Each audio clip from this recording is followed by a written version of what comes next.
Hello అండి. Welcome to it's Lakshmi's journey. ఈరోజైతే ఒక మంచి వీడియో చేయబోతున్నాను. ఇన్ఫర్మేటివ్ వీడియో అండి ఇది. మేము ఈ సంక్రాంతి టైంలో అయితే అంటే మొన్ననే మేము తిరుపతి వెళ్ళామనమాట. సంక్రాంతి రోజు వెళ్ళాము. ఈరోజు మార్నింగే రిటర్న్ అయ్యాము. ఇంటికొచ్చేసామనమాట. 18థ్ సండే మార్నింగ్ వచ్చాము. అందుకని నేను వచ్చిన వెంటనే ఇన్ఫర్మేషన్ మీకు ఉపయోగపడుతుంది. ఇది అందరికీ చాలా యూజ్‌ఫుల్ అని చెప్పి ఈ వీడియో చేస్తున్నాను. తిరుపతిలో అసలు ఎలా వెళ్ళాము? ఏంటి? అసలు తిరుపతి అప్డేట్స్ ఏంటి? ఎవరైనా వెళ్ళేవాళ్ళుంటే మీరు చెక్ చేసుకుంటారని చెప్పి వీడియో చేస్తున్నాను.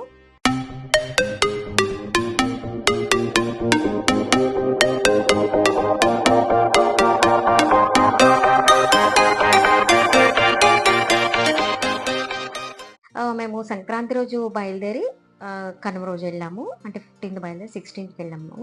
అప్పటి వరకు కూడా మన ఛానల్స్‌లో సోషల్ మీడియాలో కానీ తిరుపతి చాలా ఫ్రీగా ఉంది. దర్శనం వెంటనే అయిపోతుంది అని చెప్పి చాలా అప్డేట్స్ వచ్చాయి. అది కాకపోయినా మేము ముందే అనుకున్నాం కాబట్టి ట్రైన్ టికెట్స్ అయితే ముందే తీసుకున్నాము. సంక్రాంతిలో వెళ్దామని చెప్పి. అలా వెళ్ళాము.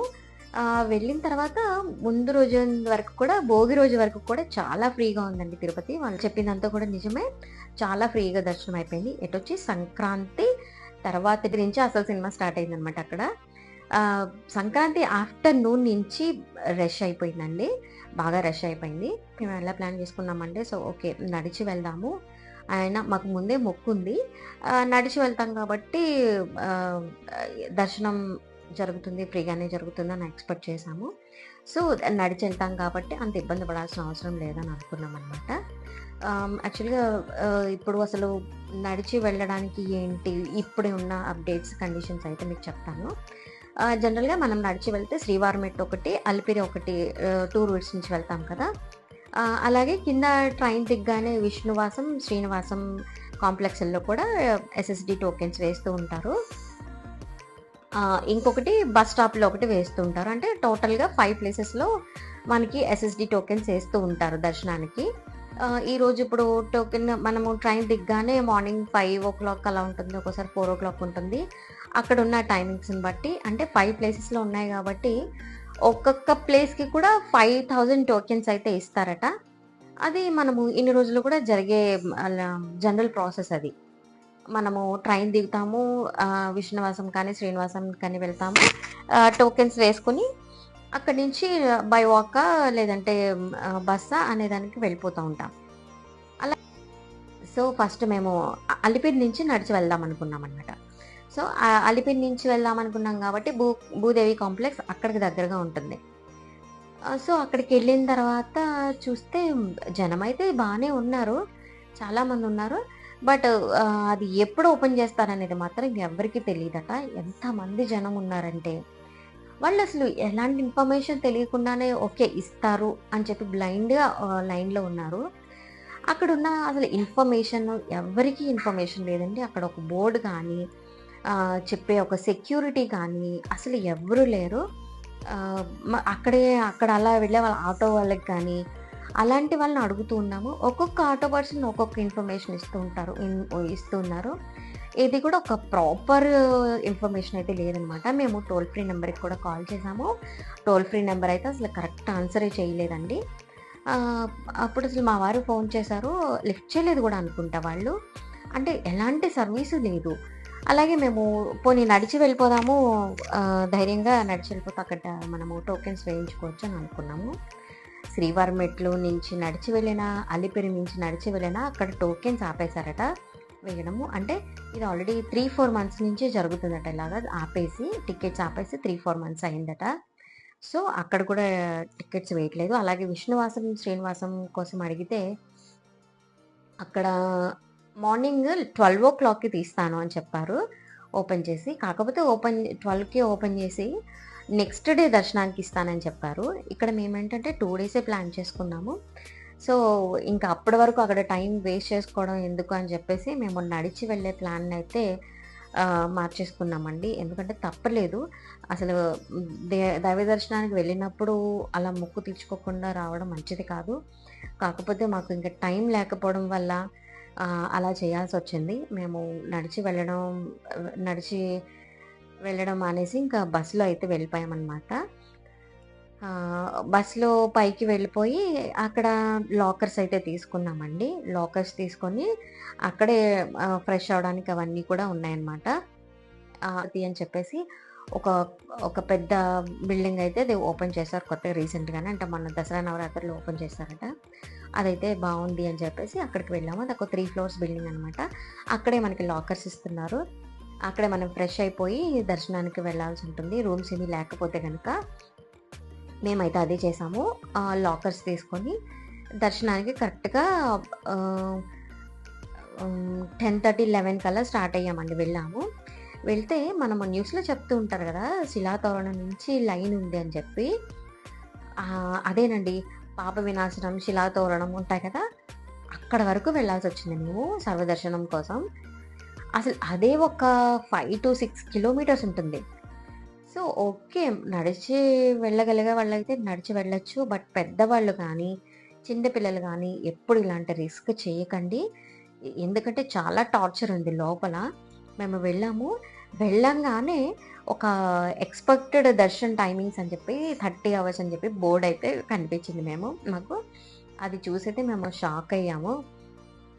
సర్లే ఇంక మేము ఎలా అయినా ఇంక స్వామివారి దర్శనం చేసుకునే రావాలి అని ఫిక్స్ అయిపోయి వెళ్ళామనమాట. మేము జనరల్‌గా ఏం తీసుకెళ్ళలేదు. వాటర్ బాటిల్స్, ఒక 2, 3 బిస్కెట్ ప్యాకెట్స్ అలా తీసుకొని వెళ్ళాము. అట్‌లీస్ట్ ఎంతైనా సరే ఒక 6-8 అవర్స్ అయితే ఎక్స్‌పెక్ట్ చేశాము.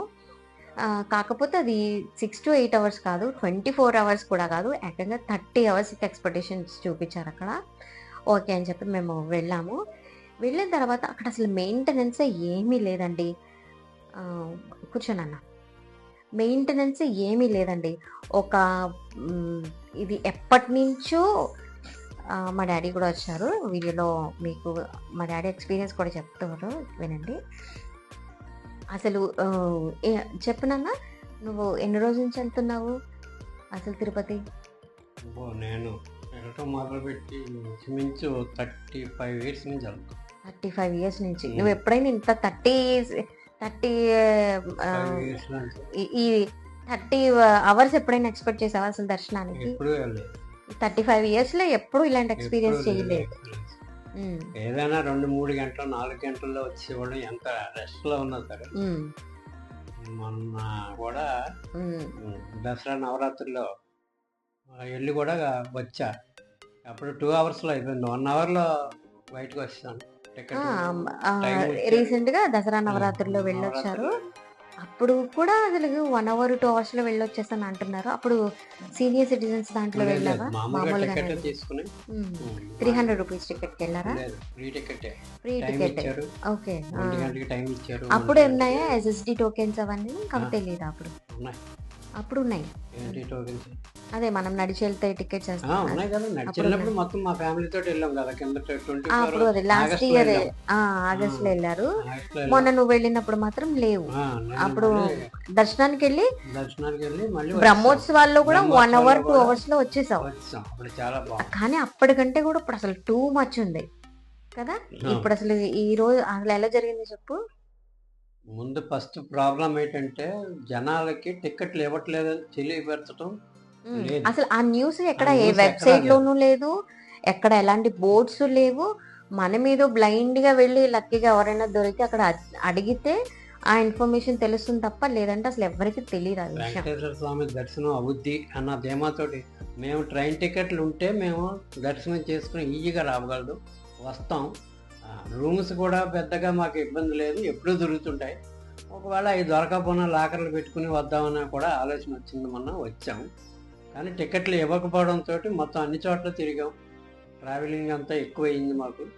తర్వాత పైకి వెళ్ళిన తర్వాత ఒక ఇన్ఫర్మేషన్ లేదు. ఒక టైంకి పంపుతారన్నప్పుడు పూర్వం బోర్డు మీద రాసేవారు. అలాగనే 4 అవర్స్ 5 అవర్స్ అలా కూర్చుని ఉన్నాం. అప్పుడు చాలా ఈజీగా ఉంది. ఇప్పుడు వెదర్ సీజన్ అంతా చలి ఎక్కువగా ఉండటంలో రేకుల షెడ్యూల్లో వదిలేశారు. ఇంకా మా తర్వాత వెనకాల చాలామంది ఉన్నారు. వాళ్ళకి అదే పరిస్థితి. చలిగాల్లో అలా ఉండిపోవడం అన్నది చాలా ఎంత చలి ఉందో మీకు తెలుసు. అలాగా పెట్టడం అది చాలా ఇబ్బందికరంగా ఉంది. అదే మీరు సెల్లార్లో కూర్చుని ఏంటంటారు సెల్లర్ అయినా ఇంకోటి సెల్స్ ఆ, రూమ్స్ లో పెడతారు కదా ఆ, అదే. అందులో పెట్టి కూర్చోబెట్టినా సరే హ్యాపీగా కూర్చుని పడుకుని ఏదో విశ్రాంతి తీసుకున్నట్టు ఉంటుంది. అలా నడిపించారు. సగం దూరం అంతా కూడా క్లీనింగ్ లేదు, వాష్రూమ్స్ కానీ అసలు ఏమీ వాష్రూమ్స్ అసలు అస్సలు ఏమీ లేదు. బాగాలేదు. ఆ బాత్రూమ్ లో నిజంగా అయితే మా డాడీ అయితే పడిపోయారు, అంత ఉమ్. స్కిడ్డీగా ఉన్నాయన్నమాట అసలు అవి. ప్రతి దాంట్లో వాటర్ ఉండిపోయింది, వాటర్ ఫ్లో అవ్వలేదు, క్లీనింగ్ లేదు, ల్యాబొరేటరీస్ అయ్యి క్లీనింగ్ లేదు. చాలా ఒకప్పుడు తిరుపతి అంటే చాలా బాగుండేది మంచిగా. ఇప్పుడు రోడ్ల మీద కూడా అక్కడక్కడ వాటర్ బాటిల్స్ ఉన్నాయి, అన్నీ ఉన్నాయి. ఉమ్. ఏమి ఫైనల్ గా కూడా అసలు చెప్పాలంటే అస్సలు నీట్నెస్ లేదండి, మెయింటెనెన్స్ లేదు అసలు. మెయింటెనెన్స్ లేదు. ఉమ్. మరి కొత్త ప్రభుత్వం వచ్చింది, కొత్త ప్రభుత్వంలో బాగుంటుంది అని అనుకున్నాం. కానీ ఇప్పుడు మాత్రం ఏమీ జరగలేదు. ఎవరు కూడా మాకు అసలు ఇన్ఫర్మేషన్ ఏమీ ఇవ్వట్లేదు. అక్కడ ఎవరు కూడా దేవస్థానం ఉద్యోగస్తులు కానీ పోలీసులు కానీ ఏమో మాకు తెలియదు అంటున్నారు, కానీ అసలు ఏమీ తెలియదు. మేము ఫుడ్, వాటరు, పాలు ఇస్తున్నారు, అవి బాగానే ఉంది, కానీ ఉండటానికి అసలు లేదు కదా. అన్ని గంటల సేపు నుంచి నడిచెళ్ళి రావటం వల్ల చాలా ఇబ్బంది. బట్ ఆ రోజు 12 నుంచి కూడా నెక్స్ట్ డే 10 o'clock మాకు దర్శనం అయిందనమాట. అది అంటే ఎప్పుడు లైన్ తిరిగి వెళ్ళిన తర్వాత 1 గంటకి చెక్కింగ్ రూమ్కి వెళ్ళాక అప్పుడు కొడితే మళ్ళీ మర్నాడు నైట్ 9 గంటలకు అన్నారు. 9 ఆ రోజు గంటలకంటే 2 మాకు o'clock అసలు 2 o'clock నిద్ర లేకుండా దర్శనం చేయాలి అంటే ఎలా అవుతుంది చెప్పండి. 1:30 వరకు కదా మనకి ఆ, ఇచ్చారు. ఇప్పుడు బయటికి రాలేము. ఆ అసలు అక్కడ నైట్ పడుకోవడానికి కానీ అసలు మర్నాడు రోజుని ట్రైన్ 5 గంటలకు. ఏంటి పరిస్థితి? అసలు నైట్ 9 గంటల దాకా వస్తామా, దర్శనం చేసుకుంటామా? దర్శనం చేసుకెళ్ళకపోతే మనం తిరుపతి వచ్చింది దేనికి? 1:30కి చెకింగ్ చేశారు, ఉమ్. నైట్ మిడ్ నైట్ 1:30కి చెకింగ్ చేసి అప్పుడు కొంచెం ఆ సెల్లార్స్ లోకి చల్లారు. అప్పుడు టోకెన్స్ ఇచ్చారు. దర్శనం టైమింగ్స్ కి అప్పుడు ఇచ్చారనమాట. అంటే నెక్స్ట్ డే 9 PM కి ఇచ్చారు వాళ్ళు. ఇంకా అప్పుడు ఉండాలా, అసలు వెళ్ళిపోవాలా? కొంతమంది అయితే ఇంకా అసలు ఆ, ఉండలేరు. మేమైతే ఇంకా డేర్ చేసి సరేలే ఎప్పుడైతే అప్పుడు అవుతుంది, అప్పటి వరకు చూద్దాము అని చెప్పి ఇంకా వెయిట్ చేసాము. కొనకేడి దేవస్థానం వారు ఇదైతే తప్పకుండా చూడాలండి ఈ వీడియో. మాలాగే చాలా మంది ఇలాగే సఫర్ అయి ఉండుంటారు. మా పక్కనే ఉన్నారు, చాలా పెద్దవాళ్ళు ఉన్నారు, చిన్న చిన్న పిల్లలు ఉన్నారు. అసలు వాళ్ళు ఎంత ఇబ్బంది పడి ఉంటారు అది కూడా మీరు ఆలోచించాలి. కావాలని అందరి దగ్గర ఫీడ్బ్యాక్ తీసుకోండి. ఇలాంటి ప్రాబ్లమ్స్ సాల్వ్ చేయడానికి ట్రై చేయండి. ఓ ఓం వెంకటేశ్వర. నమో వెంకటేశాయ.